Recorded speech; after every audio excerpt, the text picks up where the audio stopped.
How much does it cost to live in Lexington, South Carolina? That's right, in this video, we're gonna cover the average pricing right here in Lexington, South Carolina. And is it true that it's cheaper than most of the country? Let's find out.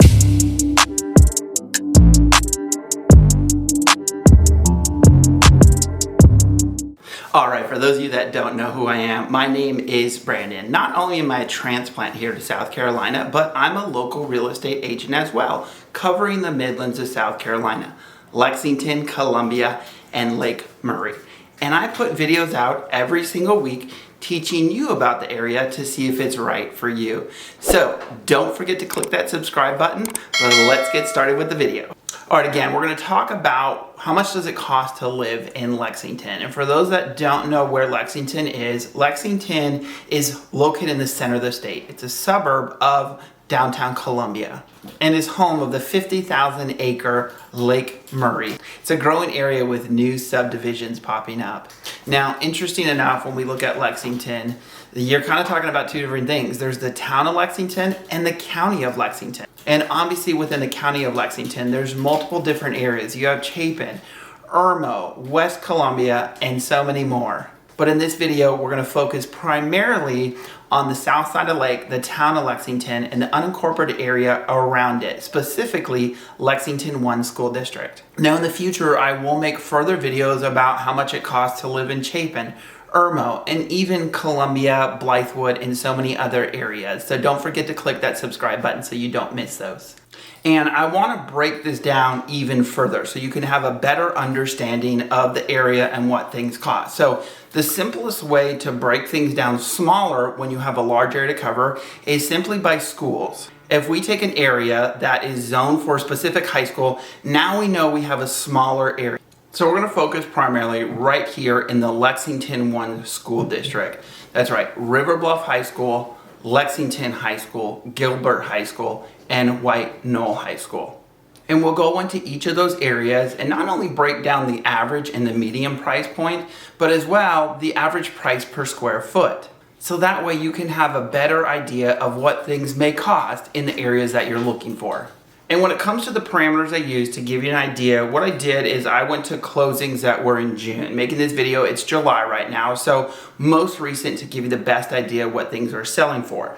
As far as active, I did them on July 8th, so whatever was active in that area. The parameters within that I used were single family homes, at least 3 bedrooms, and I removed homes that were on Lake Murray because obviously that would draw the average up. Now, if Lake Murray is something you're interested in, don't worry because at the end, I am gonna go into the average pricing of what things cost on Lake Murray in the Lexington area. Now, one thing I think is important to know is prices increase, right?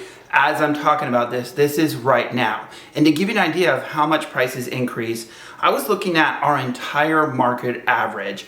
And on average, we have grown about 6% per year on that median price point. Now, 2021 has obviously been a crazy, interesting year, and we've increased about an average of 17%.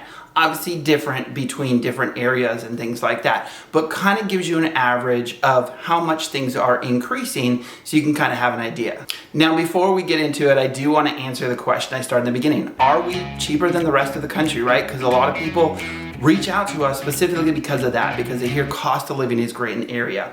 Well, from the statistics I pulled, the national average for a home is $287,000. Now, the overall median price of home year to date right here in Lexington is $236,000. Now that's year to date. This number has been going up.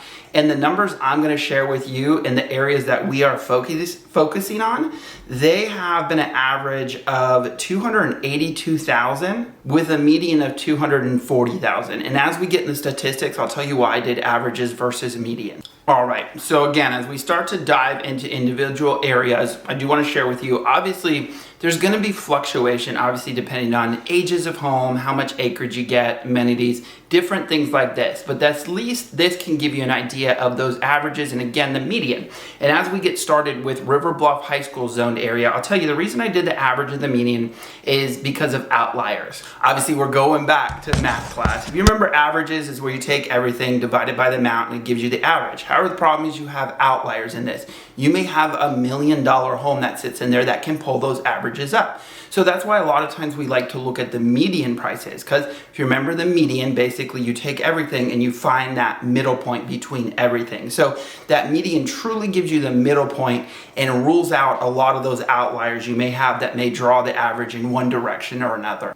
And yes, I'm reading my notes right here on my Remarkable 2. This is not a sponsored video, it's just something I love. If you want more information, reach out to me. If you want to sponsor me, reach out to me as well. So River Bluff zoned area. And again, going back to the month of June, there were 88 closed homes at a $333,000 average and a $261 median. So you can already see why I did the median and not just the average. Now, as far as price per square foot, we were looking at 96 was the lowest, up to 220 per square foot was the highest, with an average of $133 per square foot in the River Bluff zoned area. Now, as far as active listings, and again, this is currently as of July 8th, we're looking at 25 active homes with an average of $422,000 price, median of $254.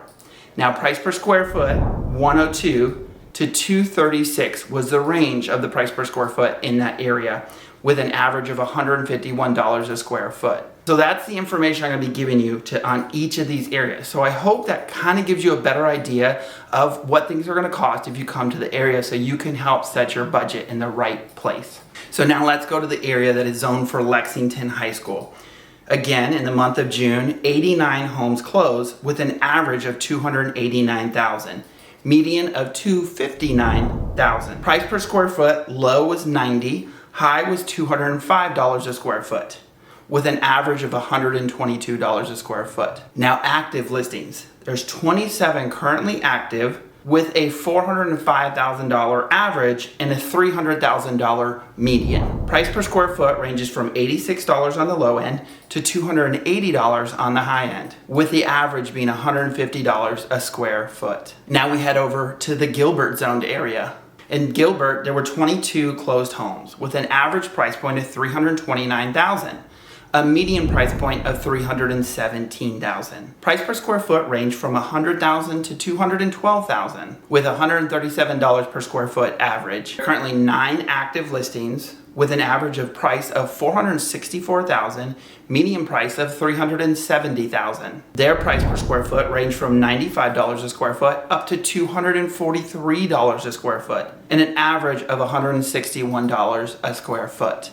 Last of rolling out the schools before we head over to Lake Murray was White Knoll High School. In White Knoll High School, 95 homes closed with an average price point of $219,000 and a median price point of $205,000. Price per square foot ranged between $65 and $179 a square foot, with the average being right at $119 a square foot. There are currently 30 active listings with an average price point of $298,000 and a median price point of $284,000. Price per square foot is currently ranging between $83 a square foot and $328 a square foot, with that average being at $135 a square foot. So now we roll into the Lexington side of Lake Murray. Homes actually on Lake Murray, what their average price is. Lake Murray is a 50,000 acre lake, so obviously there's homes all around it, but again, in this video we're going to be focusing specifically in the same zoned area so you can have a direct comparison.